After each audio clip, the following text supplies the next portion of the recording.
پیر اجمل رضا قادری بیان۔ زمین پہ چلنے والوں کے دکھوں کو سمجھنا چاہیے۔ نیچے اتر کر جو آدمی ہوا میں وقت گزارتا ہو اور زمین پر چلنے والوں کے بارے میں تبصرہ کرتا، اس کے لیے ذرا مشکل ہو جاتا ہے۔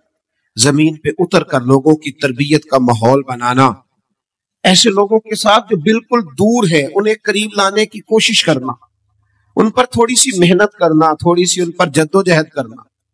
اور مجموعوں کا اور اجتماعات کا شوق تو آج ہوا ہے نا۔ میرے نبی کریم علیہ السلام کے سامنے ایک شخص بھی بیٹھ کر دین کی بات پوچھتا تھا تو حضور اسی طرح بتاتے تھے جس طرح ہزاروں کے مجمع میں بیان کیا جاتا ہے۔ اور حضور نے ایک ایک شخص سے، صحابہ کہتے ہیں بعض اوقات ایک شخص آتا، وہ بات پوچھتا، چلا جاتا، پھر کچھ دنوں کے بعد آتا، پھر دوبارہ وہی بات پوچھتا تو حضور اسے اسی طرح بتاتے، پھر وہ کچھ دنوں کے بعد آتا۔ ہو سکتا ہے مجھ سے پوچھے تو میں ماں بدولت ناراض ہو جائے کہ تجھے کل ہی تو بتایا تھا۔ ہو سکتا ہے وہ دوبارہ پوچھے تو میں کہوں کہ بھائی میں تیرے لیے فارغ نہیں ہوں، مجھے اور بھی کچھ کام ہے۔ لیکن جتنی دفعہ کوئی آیا، جب آیا اور جو اس نے پوچھا، میرے محبوب نے جھولی بھر کے عطا فرمائے۔ حضور صلی اللہ تعالی علیہ وسلم کا یہ رویہ تھا۔ ہمارے ہاں بھی لوگ خیرات لینے آتے ہیں تو بہت بڑا بھی جو سخی ہوتا ہے نا، رمضان میں اس کے دروازے پہ آ کے صبح 9 بجے غریب بیٹھتے ہیں زکوٰۃ دینے آئے۔ میرا یہ خیال تھا کہ آج آپ مجھے لائیو ہی سنتے، موبائل کی آنکھ سے نہ ہی دیکھتے، یہ میری خواہش تھی۔ ان کو کبھی کبھی چھوڑنا بھی چاہیے نا جی، اتنا فرض تھوڑی ہو گیا ہے، اس کو کبھی چھوڑنا بھی چاہیے، اس کو چھوڑیں۔ اور ویسے بھی میں نے کہا تھا کل بھی ایک جگہ پہ کہ ہے دل کے لیے موت مشینوں کی حکومت، احساس مربت کو کچلتے ہیں آلات، تھوڑی دیر ہم سے یاری لگائے نا آپ لوگ اور مسکرائیں، تھوڑا سا خوش ہو کے بات سنیں، اللہ آپ کو اجر عطا فرمائے۔ اس کو سنبھال کے رکھا کریں، گم بھی ہو جاتا ہے کئی دفعہ، اللہ تعالیٰ آپ کو جزا عطا فرمائے۔ میری بات پہ غور فرمائے میرے بھائی۔ سید عالم صلی اللہ تعالی علیہ وآلہ وسلم، حضور صلی اللہ تعالی علیہ وسلم، ہم سے بھی لوگ مانگنے آتے ہیں نا بھائی، صبح 9 بجے بیچارے غریب لوگ آ جاتے ہیں رمضان میں سیٹھ صاحب کے دروازے پہ، تو پھر جب وہ کہتے ہیں نا زکوٰۃ لینے والی عورتیں آئی ہیں 9 بجے کی بیٹھی ہیں، تو 12 بجے سیٹھ صاحب اٹھتے ہیں، پھر اندر سے پیغام آتا ہے کہ ٹوتھ پیسٹ کر رہے ہیں، ابھی آتے ہیں۔ پھر تھوڑی دیر کے بعد خبر ملتی ہے کہ وہ 2-3 اخباریں بھی پڑھیں گے کیونکہ سارا دن ملکی حالات پہ تبصرہ بھی تو کرنا ہے۔ پھر تھوڑی دیر کے بعد خبر آتی ہے کہ وہ جو ملازم ان کا بریڈ لایا تھا وہ ٹھنڈا تھا، اب تازہ لینے گئے۔ باہر غریب لینے آیا ہے، اور جو لینے آیا ہے اتنا ہی ہمارے لیے کافی نہیں کہ رب کریم نے کسی کو ہمارے دروازے تک بھیج دیا ہے، یہ بہت کافی نہیں تھا۔ اور اس کے باوجود بھی جب وہ باہر آتے ہیں تو پھر وہ کہتے ہیں تم لوگ تو سونے بھی نہیں دیتے، خیرات لینے آئے ہو کہ جان لینے آئے؟ پھر بھی، اور پھر لوگوں کو چیک کیا جاتا ہے، تم وہی تو نہیں ہو جو صبح بھی آئی تھی، تم وہی تو نہیں ہو۔ امام شافعی سے کسی نے کہا تھا، امام شافعی سے، کہ حضور میرا بھی دینے کو دل کرتا ہے پر مستحق بندہ نہیں ملتا، تلاش کرتا ہوں کوئی ایسا ملے تو دوں۔ تو آپ مسکرائے، تو اس نے کہا حضور مسکرائے کیوں ہیں؟ تو آپ فرمانے لگے تو بتا جو اللہ نے تجھے دیا ہے تو اس کا مستحق تھا؟ مجھے تو بھی مستحق نہیں لگا۔ 50,000 پکڑ کر کسی بہت بڑے عالم کو جا کر لوگ کہہ دیتے ہیں، بہت دفعہ عالم، یہ پیسے میں نے لگانے ہیں، مجھے بتائیے کہ مسجد میں ادارے میں کون سا کام ہونے والا ہے۔ یعنی اس عالم کو، شیخ کو بھی اتنا دیانتدار نہیں سمجھا جاتا کہ وہ 50,000 کہیں کھا نہ جائے۔ جب یہ رویے قوموں کے ہوتے ہیں تو پھر کیسے تربیت ہوتی ہے؟ میرے مصطفیٰ کریم کا بھی انداز دیکھیں، یہ بخاری ہے، یہ مسلم ہے۔ حضرت انس بن مالک فرماتے ہیں کہ حضور علیہ السلام نے نا سرخ دھاری دار چادر لی اور حضور نے کندھے پہ رکھی۔ سرخ دھاری دار چادر نجران سے آیا کرتی تھی تو ذرا سخت ہوتی تھی، کچھ کپڑے سخت ہوتے ہیں نا۔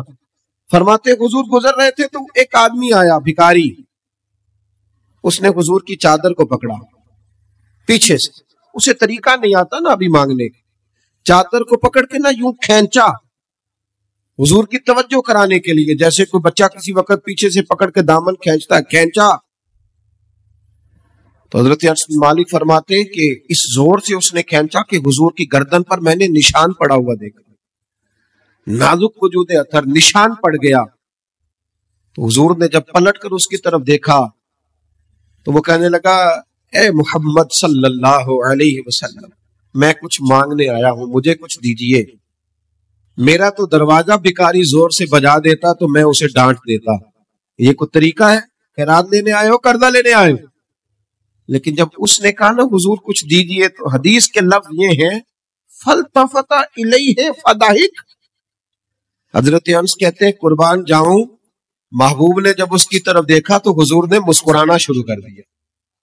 یہ بڑا مشکل کام ہے کہ کوئی گلے میں چادر ڈال کے کھینچے اور انسان مسکرائے. لیکن بریلی کے امام فرماتے ہیں جس کے گچھے سے لچھیں جڑے نور کے، ان ستاروں کی نزہت پہ لاکھوں سلام، ان کے خطبے کی ہیبت پہ بے حد درود، اور ان کی باتوں کی لذت پہ لاکھوں سلام، اور جس کی تسکین سے روتے ہوئے ہنس پڑے، جس کی تسکین سے روتے ہوئے، کہتے ہیں حضور ہلکا سا تسکین کرتے تھے، پورا مسکراتے بھی نہیں تھے، تو رونے والا ہنسنا شروع کر دیتا تھا. اب یہاں ایک سوال پیدا ہوتا تھا کہ وہ تسکین تو پھر حضور کبھی کبھی کرتے ہوں گے نا، یعنی وہ موج تو کبھی کبھی آتی ہوگی. تو اعلیٰ حضرت نے اگلے مصرے میں اس کا جواب دے دیا، فرمانے لگے ایسا نہیں تھا کہ پھر لوگوں کو انتظار کرنا پڑتا تھا کہ حضور مسکرائیں گے تو روتے ہوئے ہنسیں گے. فرمایا نہیں، جس کی تسکین سے روتے ہوئے ہنس پڑے اس تبسم کی عادت پہ لاکھوں سلام. اس مسکراہٹ کے لیے انتظار نہیں کرنا پڑتا، بلکہ یہ تو ہر وقت بہتی رہتی ہے، یہ تو حضور کی عادت ہے. اس تبسم کی عادت پہ لاکھوں سلام. فَالْتَفَتَ إِلَيْهِ فَضَحِكَ. حضور نے توجہ فرمائی تو مسکرائے. اس نے گلے میں چادر ڈال کے کھینچا ہے تو نبی پاک علیہ السلام نے فرمایا دو پہاڑیوں کے درمیان جتنی بکریاں کھڑی ہیں ساری ہی اسے دے دو، ساری. اب وہ شخص حضور کی تعریف کرنے لگا. اب اس نے حضور سے ادب سیکھا. ہم لوگ جب تھوڑا سا کسی کو سکھانے کا موڈ بنائیں گے، ہمارے ہاں سکھانے کا موڈ نہیں ہے، ہمارے ہاں تو آدمی کو بے ادب قرار دے دیا جاتا ہے. ہم کسی شخص کی تربیت نہیں کرتے بلکہ اس کو کہتے ہیں تجھے پتہ نہیں ہے چلنا کیسے تھا، آنا کیسے تھا، بیٹھنا کیسے تھا. بھئی آپ پہلے سکھا لیں، تعلیم دے لیں، اس کو پہلے آپ باخبر کریں، اس کے بعد اگر کبھی جھڑکنا ہو اپنے شاگرد کو، بیٹے کو، سلسلہ طریقت میں آنے والے کو آپ تنبیہ کر سکتے ہیں. لیکن لوگوں کو اس رویے کے ساتھ، بڑی خوبصورت حدیث لکھی ہے قاضی اجاز رحمت اللہ تعالی علیہ نے شفا شریف میں، بڑی خوبصورت.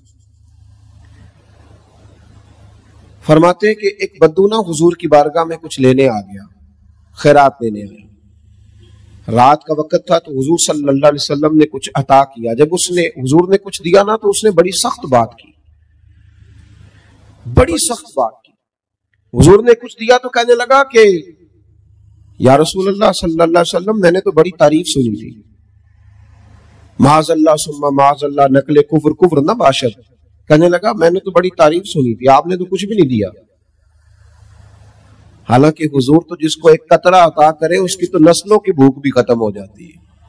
لیکن دیہاتی تھا نا، ان پڑھ ہے، ابھی بدو ہے، آداب نہیں جانتا. میں نے تو بڑی تعریف سنی تھی، تو یہ آپ کیا دے رہے ہیں، یہ آپ نے کیا کیا؟ حضرت عمر فاروق رضی اللہ تعالیٰ عنہ موجود تھے تو جناب عمر نے تلوار پر ہاتھ رکھا، اس بے ادب کو قتل کریں گے. حضور نے فرمایا عمر ٹھہر جا، جلدی نہ کر. حضرت عمر فاروق رضی اللہ تعالیٰ عنہ کہتے حکم پا کے میں ٹھہر گیا تو حضور نے اس بدو کا دامن پکڑا، حضور گھر لے گئے.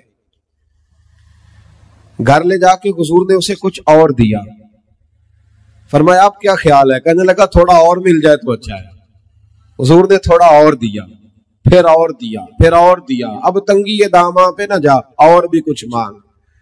جب حضور نے بڑا نوازا نا، کہنے لگا یا رسول اللہ بس کریں، اب تو مجھ سے اٹھایا بھی نہیں جائے گا، اب نہیں اٹھایا جا. اور ایک روایت یوں بھی ہے کہ وہ مسلمان بھی نہیں تھا. حضور اٹھایا نہیں جائے گا، بس کریں. حضور نے فرمایا اب تیرا میرے بارے میں کیا خیال ہے؟ تو عرض کرنے لگا یا رسول اللہ میں نے تیز آندھی، اتنی طوفان اتنا تیز چلتا نہیں دیکھا جتنی آپ کی سخاوت تیز چلتے ہوئے دیکھی ہے. حضور نے فرمایا مسجد میں تم نے میرے صحابہ کے سامنے جو کہا نا اس سے ان کے دل ٹوٹ گئے. یہ لفظ اگر تم مسجد میں جا کے بیان کرو گے نا تو ان کے دل جڑ جائیں گے.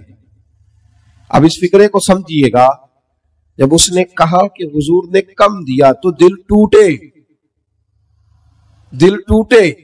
یعنی محبوب امت کو یہ درس دے رہے ہیں کہ جب تم نے کہا نا نہیں دیتے تو امت کا دل ٹوٹتا ہے، اور جب تم کہتے ہو نا حضور بڑا دیتے ہیں تو دلوں میں خوشی داخل ہوتی ہے۔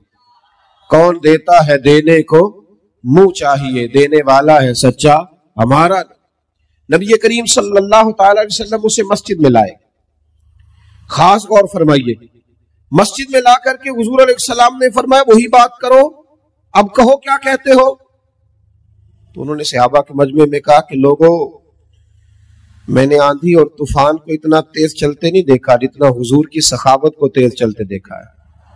صحابہ خوش ہو گئے۔ اب یہاں حضور نے ایک مثال بیان کی جو بڑی ہی میٹھی ہے اور میرے اور آپ کے لیے بڑی تسلی کا باعث ہے۔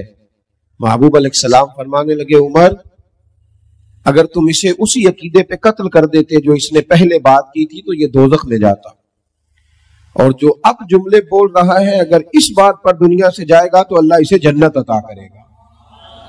حضور نے ایک مثال دی۔ محبوب فرمانے لگے میری اور تمہاری مثال اس آدمی کی طرح ہے جس کی اونٹنی بھاگ گئی تھی، اس کی ناک سے نکیل نکل گئی تھی، بہت سارے لوگ اس کو پکڑنے کے لیے دوڑے، کوئی اسے نیزہ مارتا تھا، کوئی ڈنڈا مارتا تھا، کوئی چھڑی مارتا تھا۔ اونٹنی کو جیسے جیسے لوگ پکڑنے کے لیے بھاگتے تھے وہ بدکتی تھی، آگے جاتی تھی، حتیٰ کہ وہ لہو لہان ہو گئی، تھک گئی، پریشان ہو گئی۔ محبوب فرمانے لگے پھر اچانک اس کا اپنا مالک آ گیا، اس اونٹنی کا اپنا مالک آیا اور لوگوں سے کہنے لگا پیچھے ہٹو، یہ تم نے میری اونٹنی کا کیا حال کیا۔ اس نے تھوڑا سا چارہ زمین سے اٹھایا اور جیسے ہی اونٹنی کو دکھایا وہ دوڑتی ہوئی آئی، دوڑتی ہوئی مالک کے پاس آئی۔ اس شخص نے اس کی پشت پر ہاتھ پھیرا بغیر کسی کی مدد کے، خاص غور کرے بات پر، خاص توجہ کرے، بغیر کسی کی مدد کے اونٹنی کی ناک میں نکیل ڈالی اور پھر لوگوں سے کہنے لگا تم نے بڑا ظلم کیا، میری اونٹنی کو تنگ کیا، اونٹنی میری ہے تو سنبھالنے کا طریقہ بھی مجھے ہی آتا ہے۔ گویا حضور فرمانے لگے امت بھی میری ہے، یہ امت میری ہے تو سنبھالنے کا طریقہ بھی مجھے ہی آتا ہے۔ رب حبلی امتی کہتے ہوئے پیدا ہوئے تو حق نے فرمایا کہ بخشا الصلاۃ والسلام۔ یہ طریقہ سیکھے امت کو سنبھالنے کا، یہ حضور نے ہمیں طریقہ دیا، امت کو سنبھالنے کا طریقہ سیکھے۔ کیا بہت گرجدار آواز کے ساتھ لوگوں کو سنبھالا جائے گا؟ کیا کسی شخص کو متکبر کہہ کے پھر اسے چھوڑ دیا جائے گا کہ وہ تکبر میں بڑھ جائے؟ کسی شخص کو دنیا دار کہہ کے اسے چھوڑ دیا جائے گا کہ جو مرضی کرتا رہے؟ کسی شخص کو بہت زیادہ گناہوں میں الجھا ہوا دیکھ کر چھوڑ دیا جائے گا؟ نہیں، حکمت کے ساتھ اس کا علاج کیا۔ دیکھیں نا حضور کی بارگاہ میں آ کے ایک شخص نے کہا تھا یا رسول اللہ صلی اللہ تعالی علیہ وآلہ وسلم، حضور میں کلمہ پڑھنا چاہتا ہوں، امام راضی اس حدیث کو لائیں، میں حضور کلمہ پڑھنا چاہتا ہوں لیکن میری کچھ بری عادات ہیں جو مجھ سے چھوٹتی نہیں۔ تو حضور نے فرمایا کون کون سی؟ ہم لوگوں نے تو لوگوں کو کاٹ دیا لوگوں کو، اوہ یہ نشہ کرتا ہے، رشتہ دار ہو کے بھی ہمارا کوئی تعلق نہیں، اسے اٹھاؤ کسی ہاسپٹل میں لے جاؤ تاکہ بیچارہ دوبارہ سے دنیا میں آ جائے۔ کسی سے غلطی ہو جاتی ہے تو لوگ اسے کاٹ ڈالتے، بلکہ اس طرح کرتے ہیں کہ معاشرے سے کاٹ دیا جاتا ہے۔ جب آپ پیار کریں گے، ان لوگوں کو واپس لائیں، یہ پھر سے سوسائٹی کا حصہ بنیں گے۔ امام راضی کہتے ہیں کہ اس شخص نے آ کے عرض کی یا رسول اللہ صلی اللہ علیہ وسلم، میرے اندر کچھ بری عادات ہیں جو میں چھوڑ نہیں سکتا، تو ان کے ہوتے ہوئے میں کیسے کلمہ پڑھوں؟ حضور نے فرمایا بیان کرو۔ عرض کرنے لگے یا رسول اللہ صلی اللہ علیہ وسلم، میں معاذ اللہ تعالی ناجائز فعل کا، عورتوں سے ناجائز تعلق رکھنے کا بھی عادی، حضور میں چوری بھی کر لیتا ہوں، معاذ اللہ شراب بھی پی لیتا ہوں، اور چوتھی بات یہ کی کہ حضور جھوٹ بولنے کا بڑا عادی ہے۔ حضور ان گناہوں کی بڑی کوشش کی ہے پر یہ جان چھوٹتی نہیں، ان کی موجودگی میں کیسے کلمہ پڑھوں؟ میرے مصطفیٰ کریم مسکرائے، حضور نے فرمایا ایک چھوڑ دو گے؟ کوئی نہیں توجہ کی آپ نے میری بات، کیا فرمایا؟ بولیے گا۔ ویسے میرا مشورہ ہے جو زیادہ گناہوں میں گھرے ہوئے ہیں ایک چھوڑ کے دیکھیں، ایک بیماری کا علاج ہو جائے تو دوسری کا بھی ہو ہی جاتا ہے. ہم سب بیماریوں کے ساتھ جینا چاہتے ہیں. ایک چھوڑ کے تو دیکھنا بھائی, ایک ایک کر کے چھوٹ جایا کرتی, ایک چھوڑ دے. اس نے کہا حضور حکم کرے, میں سردار ہوں قبیلے کا. فرمایا تم نے جھوٹ نہیں بولنا آج کے بعد, یہ پہلے چھوڑ دے, میں تمہیں کلمہ پڑھاتا ہوں. کہا حضور وعدہ ہو گیا جھوٹ نہیں بولوں گا. وہ کہتے ہیں جھوٹ چھوڑنے کے وعدے پر میں نے محبوب علیہ السلام نے مجھے دوا دے دی. میں نے کلمہ پڑھا, معاذ اللہ تعالیٰ پہلے دن جب میں گیا تو مجھے ایک چیز گری پڑی نظر آئی, چوری بھی نہ کرنی پڑی لیکن کسی کی تھی. جب میں ہاتھ ڈالنے لگا میرے دل میں خیال آیا اگر کسی نے پوچھ لیا کہ بھائی میری وہ چیز تو نہیں دیکھی, تو جھوٹ تو میں بول نہیں سکتا, تو سچ بولوں گا تو چور بنا دیں گے لوگ. کہتے ہیں پہلے دن ہی وہ چوری والا معاملہ تو گیا ہاتھ سے. اب میں ذرا آگے بڑھا تو گھر پہنچتے ہی شراب کی بوتل ہاتھ میں آئی. فرماتے ہیں دل میں خیال آیا کہ شراب پی کے باہر نکلوں گا, کسی صحابی نے جن کا میں پیر بھائی ہو گیا ہوں اگر مجھ سے شراب کی بدبو سونگھ کے پوچھا کہ تم نے شراب پی ہے, شراب پی ہے, تو جھوٹ تو بول نہیں سکتا, تو سچ بولوں گا تو کیا سوچیں گے کہ حضور کا غلام ہو کے یہ کام کرتا ہے. فرماتے رات ہوئی تو ایک خاتون کے پاس گیا, معاذ اللہ ثم معاذ اللہ منہ کالا کرنے کو. بھائیوں سننا, کہتے ہیں جب میں اس کے قریب پہنچا ہم کلام ہوا تو وہ کہنے لگی سنا ہے تو نے کلمہ پڑھ لیا ہے, سنا ہے تو مسلمان. بھائی تجھ سے لوگ پوچھتے تو ہے نا کہ بتا تو کس کا شاگرد ہے, لوگ کہتے تو ہے نا کہ تو فلاں کا مرید بھی بنتا ہے اور یہ تیرا رویہ ہے, تو اتنے بڑے باپ کا بیٹا ہے اور یہ تیرا انداز ہے. لوگ پوچھتے تو ہے نا کہ اتنے شانوں والے نبی کا کلمہ پڑھتے ہو اور یہ طرز زندگی اپنایا ہوا ہے, دنیا کے سب سے بہترین مذہب کے ماننے والے ہو اور یہ انداز فکر ہے. رسول رحمت صلی اللہ علیہ وسلم کے وہ غلام فرماتے کہ اس نے پوچھا کلمہ پڑھ گیا, میں نے سنا. فرماتے دل میں خیال آیا کہ جھوٹ بول نہیں سکتا اور سچ بولوں گا تو کیا حال ہوگا. فرماتے وہاں سے بھی واپس آ گیا, ایک ہی دن گزرا تھا, ایک ہی گناہ حضور نے چھڑوایا تھا اور میرے سارے چھوٹ گئے. فرماتے اگلے دن میں مسجد نبوی میں حاضر ہوا تو سب لوگ باتیں پوچھ رہے تھے, میں دور بیٹھ کے محبوب کے بس چہرے کی زیارت کرتا جا رہا تھا, میں بس چہرہ ہی دیکھتا جا رہا تھا, میں دیکھتا ہی جا رہا تھا, میں دیکھتا ہی جا رہا تھا اور میرا دل نہیں بھر رہا تھا. حضرت صدیق اکبر کہنے لگے کیا دیکھ رہے ہو؟ تو میں نے کہا اس حکمتوں والے رسول کو دیکھ رہا ہوں, بات ایک بتاتے ہیں دنیا بھی بن جاتی ہے آخرت بھی سنور جاتی ہے. حکمتوں والے محبوب کو دیکھ رہے ہیں. بھائی تھوڑی دانائی سے, تھوڑی. حضور کے ایک دیہاتی صحابی تھے, دیہاتی غریب آدمی تھے. آپ کو پتا ہے اب تو غریب سے غریب بھی دوستی نہیں کرتا, امیروں پہ شکوہ نہیں غریبوں پہ شکوہ ہے. غریب بھی غریب سے دوستی, وہ بھی کسی بڑے کے ساتھ ہی تصویر بنوانا پسند کرتا ہے. غریب کب چاہتا ہے کہ میں تھوڑا سا ماحول کو دیکھوں. تو وہ بیچارے دیہاتی تھے, غریب تھے. سب لوگ حضور کی بارگاہ میں تحفے لاتے تھے, کچھ نہیں لا سکتے تھے. پھر ان کو ایک ترکیب سوجھی. امام زرقانی نے لکھا ہے کہ وہ نا مدینے کے بازاروں سے ادھار چیزیں خریدتے, کھجوریں لاتے, کچھ چیز لاتے, تو حضور کی بارگاہ میں پیش کر کے کہتے یا رسول اللہ یہ صدقہ نہیں تحفہ ہے. حضور کھاتے بھی, صحابہ میں بانٹتے بھی. جب کھا لیتے تو عرض کرتے حضور وہ دکاندار کے پیسے بھی دینے. تو محبوب فرماتے میں نے تمہیں کہا تھا لاؤ. کہیں یا رسول اللہ کھایا تو ہے نا آپ نے. تو حضور فرماتے کیوں لائے؟ عرض کی حضور سب لاتے ہیں تو میرا بھی دل کرتا ہے, غریب ہوں, طاقت نہیں رکھتا, تو حضور پیسے دینے ہیں. تو محبوب کسی صحابی کے ذمے لگاتے, جا کر کے وہاں پیسے دے دیے جاتے. تھوڑا غور کرنا, تھوڑا سمجھنا, اس ترتیب سے بھی لوگوں کو ڈیل کرنا, اس انداز میں بھی ان سے پیار کرنا. ایک صحابی تھے, بات کو سمیٹتا ہوں, ایک صحابی تھے حضرت عبداللہ مزنی رضی اللہ تعالیٰ, قبیلہ مزن کے رہنے والے. داستان ان کی یہ تھی کہ ابھی بچپن تھا کہ ان کے ابا کا انتقال ہو گیا, بوڑھی اماں نے پالا تھا, اور والدہ نے دوسرا نکاح بھی نہیں کیا. حضرت عبداللہ کہتے ہیں ہم اپنے چچا کے ساتھ وقت گزارتے رہے, چچا نے پالا پوسا بڑا کیا.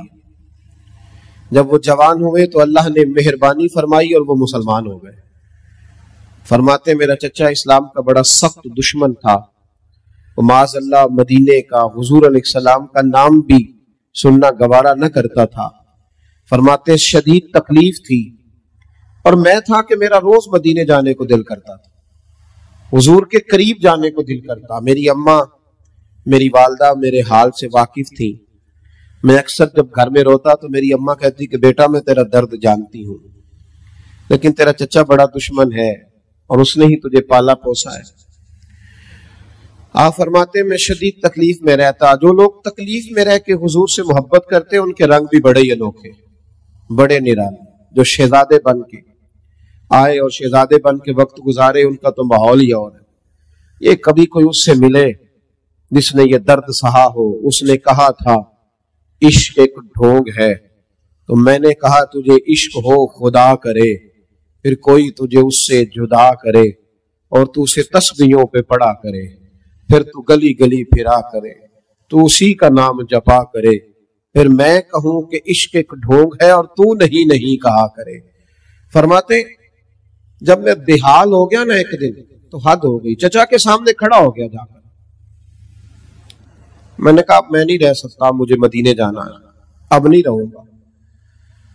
تو کہتے چچا تو غصے میں بپھر گیا، کہنے لگا تجھے پتا ہے تیرے پاس جو کچھ ہے سارا میرا دیا ہوا ہے؟ فرماتے میں نے کہا کہ مجھے پتا تھا تو یہی کہے گا، میں ہر چیز رکھ آیا ہوں، سارا کچھ لے لے۔ کہتے چچا کہنے لگا کہ گھر بھی میرا ہے، پیسے بھی، تو میں نے کہا چچا سب چھوڑ دیا، جیبیں بھی اس نے وہیں خالی کرا لی۔ یوں بھی لوگ مدینے جایا کرتے تھے، یوں بھی لوگ مدینے جاتے تھے۔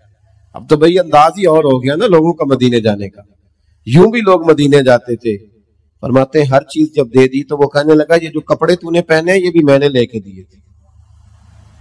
حضرت عبداللہ فرماتے ہیں یہ رنگ بھی مجھ پہ آیا کہ میں نے وہ کپڑے بھی اتار کے رکھ دیے۔ اندھیری رات میں خالی وجود کے ساتھ میں ماں کے پاس پہنچا۔ میں نے کہا اماں ایک دن پہلے بھی میں بغیر کپڑوں کے پیدا ہوا تھا، تو نے کپڑے دیے تھے۔ جب یہ حال ہوتا ہے تو پھر انسان اماں کے پاس ہی جاتا ہے، اماں پھر سے کپڑوں کی ضرورت ہے۔ فرماتے روتی ہوئی ماں نے 2 عورتوں والے کپڑے دیے، وہ لے کے میں مدینے آیا۔ میں بڑی قسم پرسی میں آیا تھا،